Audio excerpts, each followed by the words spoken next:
नमस्कार प्यारे साथियों, पिछली क्लास हमने क्षेत्र पंचायत समिति की आय के स्रोतों के बारे में बात की और उसके कार्य क्या क्या थे इनके बारे में चर्चा की। आज हम बात करेंगे जिला पंचायत के बारे में, जिला पंचायत के कार्यों के बारे में और जिला पंचायत की आय के स्रोत के बारे में। अगर आप पहली बार इस वीडियो को देख रहे हैं तो प्लेलिस्ट में जाइए, वहां पर क्लास 1 से लेकर अभी तक की क्लासेस वहां पर डली हुई है। पहले क्लास 1 को देखिए, फिर 2 को देखिए, उसके बाद इसे देखिए ताकि चीजें आपको व्यवस्थित तरीके से समझ आ सके। प्यारे साथियों, आज हम बात करेंगे जिला पंचायत के बारे में। तो पहली बात तो ये कि बहुत सारे विद्यार्थी इस बात में को लेकर कंफ्यूजन में रहते हैं कि सर जिला पंचायत तो ठीक है लेकिन जिला परिषद किसे कहते हैं। तो ध्यान रखिएगा, जिला पंचायत कहें या जिला परिषद कहें, दोनों एक ही चीज होती है। वरना आप कहेंगे सर आपने तो जिला पंचायत पढ़ाया था, जिला परिषद से प्रश्न आया था, अब हम क्या करें। तो ध्यान रखिए, जिला पंचायत और जिला परिषद एक ही चीज है। तो या तो इसे हम जिला पंचायत कहें या इसे ही हम कहेंगे जिला परिषद। मेरे ख्याल से ये बात आपको स्पष्ट तरीके से समझ में आई होगी। तो सबसे पहले समझते हैं थोड़ा सा जिला पंचायत के बारे में या जिला परिषद के बारे में। देखिए, जब हम भारतीय राज्य व्यवस्था की बात करते हैं और भारतीय राज्य व्यवस्था में पंचायती राज संस्थाओं की बात करते हैं तो आप देखेंगे ग्राम स्तर पर आपको मिलेगी ग्राम पंचायत, खंड स्तर पर मिलेगी जनपद पंचायत या क्षेत्र पंचायत, और जिला स्तर पर मिलेगी जिला पंचायत। यानी सबसे शीर्ष संस्था अगर हम बात करें पंचायतों की तो वह है जिला पंचायत। इसका मतलब क्या है कि स्टेट गवर्नमेंट जो होगी, राज्य सरकार जो होगी, वह राज्य सरकार अगर डायरेक्ट रूप से अधिकांशता बात करेगी तो वह बात किससे करेगी, जिला पंचायत से बात करेगी। और जिला पंचायत के अधीन कौन सी संस्थाएं होगी, जो अन्य पंचायती संस्थाएं हैं, जैसे कि खंड स्तर की पंचायत हो गई, ग्राम स्तर की जो पंचायत हो गई, वह इस पंचायत के अधीन होगी। इसका मतलब क्या है कि राज्य सरकार और साथ ही जो अन्य इसके अधीन पंचायती संस्थाएं हैं, इन पंचायती संस्थाओं के मध्य कड़ी के रूप में कार्य कौन करती है, वे करती है जिला परिषद या जिला पंचायत। तो पहला पॉइंट आपको ध्यान रखना है कि जो पंचायती संस्थाएं होती हैं, उन पंचायती संस्थाओं और राज्य सरकार के मध्य कड़ी के रूप में किसे कार्य करना होता है, वे करना होता है जिला पंचायत को। क्यों? क्योंकि मैंने आपको स्पष्ट तरीके से समझाया कि राज्य सरकार अगर डायरेक्ट रूप से बात करेगी तो शीर्ष संस्था से करेगी जो कि है जिला पंचायत, और इसके अधीन आती है मंडल पंचायत, ग्राम पंचायत। तो इनके मध्य एक कड़ी का कार्य कर रही है, वे कर रही है यहां पर जिला पंचायत। कड़ी का मतलब समझते हैं, अगर आप एक चेन को देखेंगे तो इस चेन में छोटी छोटी कड़ियां लगी होती है जिसके माध्यम से वे चेन जुड़ी होती है। जैसे मान लीजिए ये एक चेन है ना, ये एक चेन हो गई। अब मान लीजिए यहां पर चेन नहीं है तो इन दोनों के मध्य में समन्वय नहीं है, ये दोनों जुड़ी नहीं है।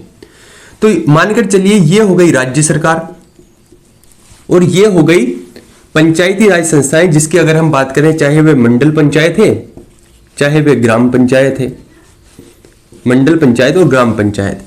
तो ये दोनों यहां पर अलग अलग आपको दिख रही है। तो हमने क्या किया, एक कड़ी को लाए और एक कड़ी को लाकर यहां पर जोड़ दिया। अब जैसे ही इस कड़ी को जोड़ा तो ये संपूर्ण रूप से एक चीज बन गई, यानी इन दोनों के मध्य जुड़ाव हो गया।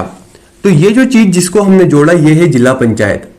इसने क्या किया कि जिला पंचायत ने पंचायती राज संस्थाओं यानी कि मंडल पंचायत और ग्राम पंचायत और साथ ही राज्य सरकार, इन दोनों के मध्य में कड़ी का काम किया, जिससे ये दोनों समन्वित हुए, दोनों जुड़ गए। तो स्पष्ट तरीके से ध्यान रखना है, पंचायती संस्थाओं जो कि इसके अधीन है उनके मध्य और राज्य सरकार के मध्य एक कड़ी के रूप में पंचायती या जिला पंचायत या जिला परिषद कार्य करती है। अब बात यह आती है कि ये जो जिला पंचायत है या जिला परिषद है, इसके सदस्य कौन होंगे। तो देखिए, जब हमने क्षेत्र पंचायत को पढ़ा था तो हमने वहां पर देखा कि जो ग्राम पंचायत के प्रमुख होते हैं वह क्षेत्र पंचायत के सदस्य के रूप में होते हैं। साथ ही क्षेत्र पंचायत के अध्यक्ष का चुनाव इन्हीं लोगों द्वारा किया जाता है, इसलिए वहां पर चुनाव कैसा होता है, अप्रत्यक्ष रूप से होता है। किसका? अध्यक्ष का। तो ठीक यहां पर क्या है, जैसे वहां पर क्षेत्र पंचायत के लिए ग्राम पंचायत प्रमुख सदस्य होगा, ऐसे ही जिला पंचायत के अगर सदस्यों से के बारे में आपसे पूछा जाए तो ध्यान रखना कि जो खंड प्रमुख है, खंड प्रमुख का मतलब यह है जो खंड स्तर की पंचायत होती है, जिसे हम मंडल पंचायत कहे, जनपद पंचायत कहे, इसके जो सदस्य होते हैं वह सदस्य जिला पंचायत के सदस्य रहते हैं या जिला पंचायत के सदस्य के रूप में कार्य करते हैं।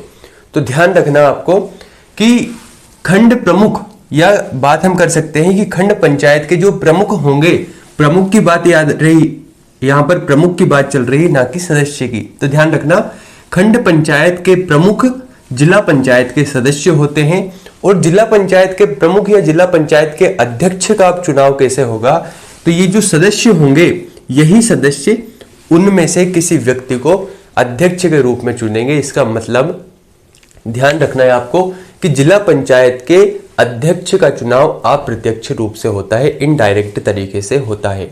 आप कहेंगे सर हमें समझ में नहीं आया, सही से बताइए। जो खंड पंचायत होती है, जो जनपद पंचायत, सीधी सी बात समझिए कि जो जनपद पंचायत है इसके जो प्रमुख होंगे या अध्यक्ष होंगे, इन लोगों से मिलकर जिला पंचायत के सदस्य ये कहलाएंगे। यानी खंड पंचायत के जो प्रमुख होंगे यही जिला पंचायत के सदस्य होंगे। अब ये जितने भी सदस्य रहे इन्हीं के द्वारा इनमें से किसी अध्यक्ष का चुनाव किया जाएगा।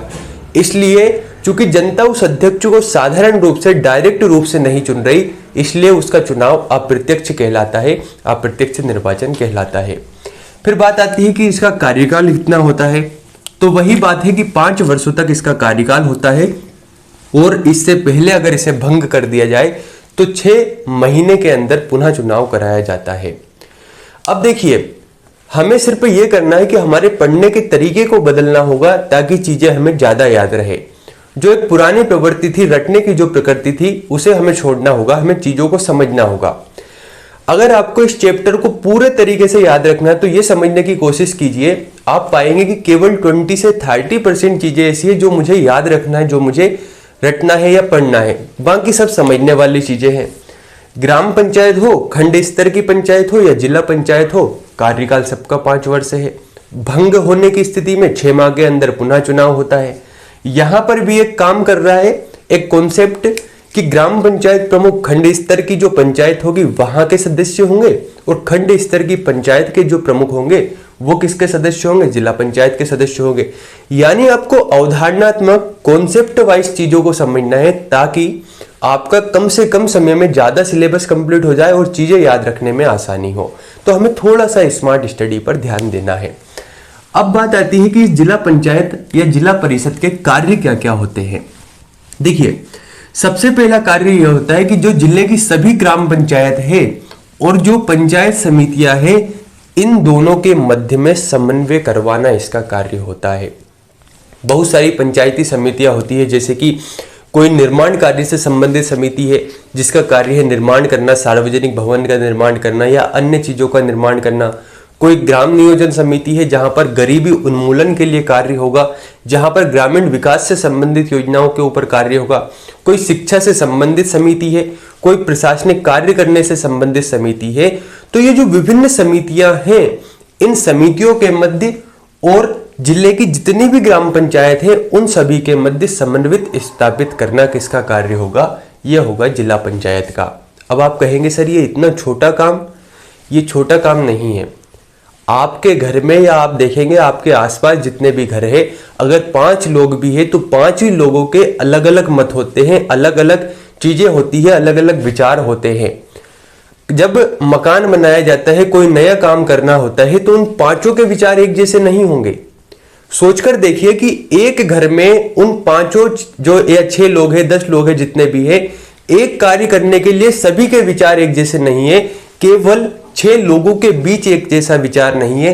तो यहां पर तो हजारों लाखों की तादाद में बातें हो रही है, एक बहुत बड़े क्षेत्र की बात हो रही है, बहुत बड़े पैमाने की बात हो रही है।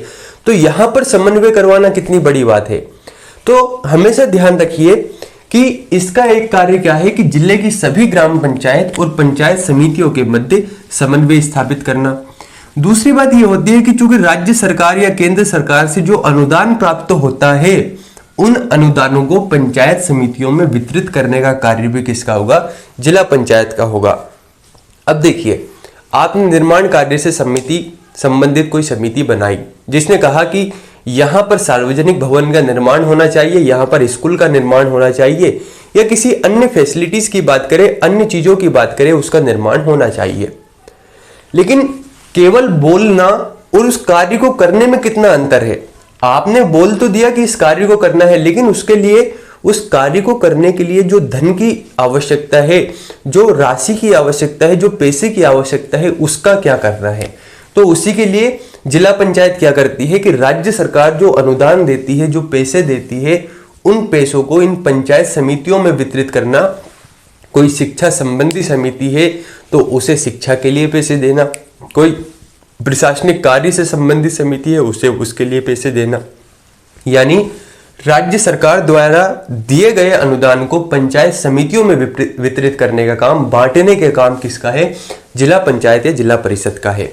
माय डियर फ्रेंड्स, आगे की ओर हम बात करें तो कृषि विकास के लिए कार्य करना, यह भी किसका काम है? यह भी कार्य होता है जिला पंचायत का। तो हमने देखा क्षेत्र पंचायत का भी कार्य यही है। और कृषि विकास को तवज्जो देने के पीछे कारण यह है कि आप सभी जानते हैं कि अधिकांश जनसंख्या कृषि पर निर्भर है। तो सीधी सी बात है, कृषि के विकास के लिए कार्य करना बड़ा ही जरूरी है। जैसे कि हमने देखा था, बीज केंद्रों की व्यवस्था करना, कीटनाशक दवाइयों का वितरण करना, उसके साथ ही गोदामों की व्यवस्था करना, उसके साथ में ऋण की व्यवस्था करना, यानी कृषि का जो विकास है उस विकास के लिए कार्य करना, ये भी जिम्मेदारी किसकी होगी? ये भी जिम्मेदारी जिला पंचायत की होगी। अब आप कहेंगे कि सर कार्य तो हमें सेम लग रहे हैं बहुत सारे, तो बिल्कुल यही तो खासियत है कि चीजों को अगर आप लिंक करके पढ़ेंगे तो आपको दिखेंगे कि यार बहुत सी चीजें ऐसी है जो सेम है, बस एक दो पॉइंट ऊपर नीचे है जिन्हें हमें याद रखना है, समझना है। इसके बाद बात आती है आर्थिक और सामाजिक विकास के लिए कार्य करना या सामाजिक विकास के लिए कार्य को बढ़ावा देना। देखिए, आर्थिक विकास की जब बात आती है तो बात आती है अर्थव्यवस्था की। आर्थिक का मतलब होता है, सीधी सी बात यह है कि हर व्यक्ति को पैसों की दृष्टि से, रुपयों की दृष्टि से, अर्थ की दृष्टि से एक आत्मनिर्भर बनाना, जिसके लिए बहुत सारे कार्य भी हो रहे हैं। जैसे कि अगर कोई किसान है तो कृषक के लिए बहुत सारे विकास के कार्य हो रहे हैं, जहां पर बीजों का प्रबंधन किया जा रहा है, बीज केंद्रों का प्रबंधन किया जा रहा है, गोदामों की व्यवस्था की जा रही है, ताकि किसानों की आय बढ़े और किसानों की आय बढ़ने से वह आर्थिक रूप से मजबूत हो, पैसों से संबंधित मजबूत हो। वहीं जो पशुपालक समाज है या कृषक के साथ जो पशुपालन की व्यवस्था है, तो जब हम पशुपालन पढ़ेंगे, मत्स्य पालन पढ़ेंगे ग्रामीण अर्थव्यवस्था में, तो वहां पर देखेंगे गवर्नमेंट की बहुत सारी योजनाएं जो पशुपालन से संबंधित है, मत्स्य पालन से संबंधित है, जहां पर कुछ राशि या कुछ अनुदान भी दिया जाता है। साथ ही पशुपालन से हमें देखने को मिलता है कि मध्य प्रदेश में बहुत अच्छे स्तर पर दुग्ध का उत्पादन होता है। इसका मतलब यह है कि आर्थिक विकास का कार्य भी किसका है? जिला पंचायत का है। दूसरा यह कि सामाजिक विकास का कार्य करना यह भी बड़ा ही जरूरी है।